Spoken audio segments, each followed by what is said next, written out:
guys, my name is Jasmine and I'm joining the Air Force, and I'm here to tell you about my Meps experience. Everybody's experience is going to be a little different, so this video is just going to give you an idea of how Meps is going to go. For me, I rode a shuttle bus to the hotel that they put us in. I rode a shuttle bus, kind of like a van bus thing, I don't know, whatever. You go to the hotel, we stayed in the Holiday Inn, it was pretty nice. When you get to the hotel, you go into this little room, and the liaison is what they call them. She's going to give you direction, give you your rules, what you can do, what you can't do, your curfew or whatever, and she hands you your room key and a little meal ticket because they will feed you, and you go up to your room. I went up to my room and my roommate was already there. She was pretty cool. She was younger than me. I'm 20. She was in high school. She was younger than me. Yeah, she was in high school. She was pretty fun to talk to. Nice to get to know her. So we went down to dinner. They hand you this menu, and you have a few items of food to pick from, and I chose the spaghetti and meatballs. It was pretty good. She had the cheeseburger. I'm guessing hers was good. I don't know. I didn't eat it. We went back up to our room, and you know, since we had to be up at 4 in the morning, we just chilled, went to bed pretty early, and we woke up the next morning. I set my alarm for 4 o'clock. They give you a call, like the hotel gives you a wake-up call around 4:30. I woke up at 4 because I take a long time to get ready. And we all met downstairs for breakfast. Breakfast started at 5 o'clock. I was told not to drink any juices or anything because it could mess with your urine test. So I guess, you know, drink a lot of water like 2 days before you go, because you don't want anything to be disqualifier. Like, you don't want, oh, I drank some juice, to be like, oh, well, sorry, something came up in your urine test, you can't join. I don't know if that would happen, but you never know, you know? Drink water, whatever. So after breakfast, we all line up, and the liaison there, she makes sure that everyone's there. She calls your name, blah, blah, blah. And then you get onto the bus. From the hotel, Meps was about less than 10 minutes away. It was kind of up the street at this Army base in Petersburg, Virginia. That's where I am, Virginia. Anyways, so we go there, and we get off the bus, and they have us standing there outside in the cold for a pretty long time. We were just standing there waiting for somebody to come out and give us directions. Then after a while, somebody did come out and give us directions. She had us all line up in different rows. You know, first time here, the shippers, people who are leaving out to go to basic training, people who've been there before and had to go back for some reason or whatever. So we stand in the line. She gives us direction. You walk through the doors. You put your bags on the bag check thing. They check your bag, see if you have any weapons or anything. Don't bring weapons, you guys. Not even pepper spray. Don't bring pepper spray. Just don't do it. It's just stupid. You'll get sent home, obviously. So you get your bags off the bag check thing. Your bags, you put it in this room. You put it in like a little cubby area, and then you go to your it's called liaison's office or whatever. So I'll go into the Air Force section and give the person there my paperwork, and she checks me in or whatever, and then she sends you out to go get checked to the system or whatever. I guess that's what it is, because the person there, you give them your ID and your social security card, and they put it in the system, and you sign in with your fingerprint or whatever. Your fingerprint, yeah. After you're all put into the system, you go to the medical section. They take you to the medical section, and you get your medical record thing. It's like a stack of paper that you carry around all day. Now, here's where you do all your medical exams or whatever. Not everybody's thing is going to go in order. Like, this is the order that mine went. Like, yours is probably going to go way different. For me, I went to get my hearing test done first. So you go into this room, and there's like little cubby areas, I guess you would say. And there's 6 of them. And you sit in there, and you read the little directions that are on the thing. You put your headphones in, and you listen for beeps. They give you this little button thing, and you press it every time you hear the beep. And the beeps are pretty loud at first, and then they'll get really faint, like to where you can't hear. Like, you have to try really hard to hear. And for me, I put the headphones in, and I could hear my heart beating, so that was like messing up with the beeping, and I'm like, come on now. And so you press the button every time you hear the beep. If you think you hear something, just press the button, just do it. You don't want to fail the hearing test. Like, yeah. So after that, we go into this room where everybody sits down and fills out paperwork. The paperwork that you fill out is just like the same paperwork you should have filled out with your recruiter. You know, questions like, have you ever did drugs? Do you have any health problems? Blah, blah, blah. Tattoos, blah, blah, blah. Stuff like that. So you fill that out, and you want to make sure that the stuff on there matches the same one you did with your recruiter. Like, you're not going to be able to go back to it for a reference, obviously. I mean, you should know what you put down. I don't know. Just make sure it matches. Don't have anything pop up that you didn't tell your recruiter. You know, you fill that out, and the lady that was there, the nurse or whatever, she passed out these little plastic tubes for the breathalyzer test. And then you go outside the room and you stand in a line and you do the breathalyzer test.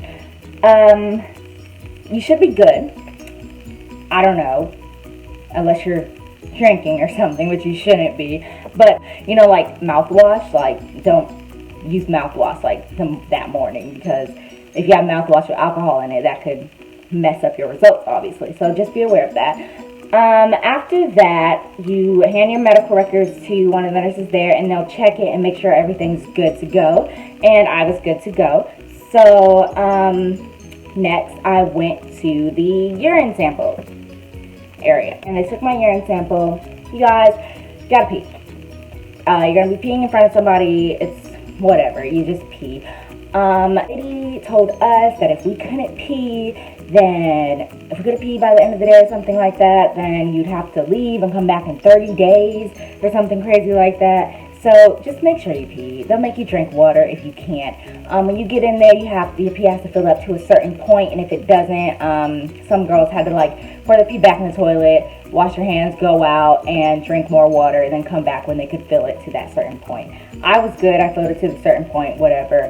The pee test is for ladies to see if you're pregnant, and to see if you're on any drugs or whatever, obviously. But yeah, I was good. We're good with that. Good to go. Then I went out and sat and waited and waited and waited and waited to be called for my vision test. It's a bunch of waiting. After waiting, I went to do my vision test. It was pretty easy, the vision test. You know, just look at these letters, read the letters, blah, blah, blah. Until the depth perception part. Now, that was pretty difficult. There are these, I don't know how to explain it, but basically there are these rows with like circles or whatever, and one of the circles is supposed to be popping out at you, and you have to tell them which one you see popping out. And it was difficult at first, but if you really, like, for me, if you really focus, and I had to like cross my eyes a little bit like that, just like really focus, and for me, once I saw one of them popping out, all of them started to pop out at me, and I was like, oh, okay, I see it. Like, it was pretty easy if you take your time. You have to take your time. You can't rush that, because there's no way, I mean, unless you're like freaking amazing, that you could look in there and they'll just be popping at you like that. I mean, not for me. It didn't work for me like that, but maybe it works for you like that. I don't know. Whatever. I did that pretty good, and then I went back out and waited some more, and waited to get my medical examination. At this medical examination, I think that's what it's called, I don't know, you sit in there with the nurse, and she'll ask you all these questions, same questions you filled out on the paper. Have you ever did drugs? Do you have any health problems? Blah, blah, blah, blah, blah, blah, stuff like that. And you answer those questions. My lady was like asking the questions literally like this. Have you ever been drugged? Have you ever drugged? Blah, blah, blah, blah, blah, blah, blah, blah, blah, blah, blah, blah, blah, blah. Like, no emotion, talking really, really fast. It was really, really hard to understand. If that happens for you, just stop her. Ask her what she said. If you don't understand something, don't be afraid to ask questions, because giving the wrong answer could get you sent home. Okay. So after that, she had me go to another room, get fully undressed, and put this paper sheet thing around me, and she does like a full medical examination. She checks your ears, she checks your arms, she checks for any scars and bruises, she checks and your private parts, she checks just everywhere. Just a regular medical examination. She will check everything. And after that, if you're good to go, then you're good to go. Then you have to read this thing, a little paragraph, to make sure you can read. I don't know, see if you have any stutter problems or speech impediments or anything. And if you can read, then you'll be good. After that, more waiting. I sat and waited and waited and waited. So after the medical examination, we went to another room and where we did like the duck walk and stuff like that. So when you go into that room, first thing to do is check your weight. I got lucky with my weight. My minimum weight requirement for me, I'm 5'2" and joining the Air Force. So the minimum weight requirement for me was 104. I was 105, which was really pushing it. So then they take your height. And ladies, I have a sew-in. So it was a problem for them to take my height because obviously there's a difference in between my height. I mean, it's pretty flat, I guess.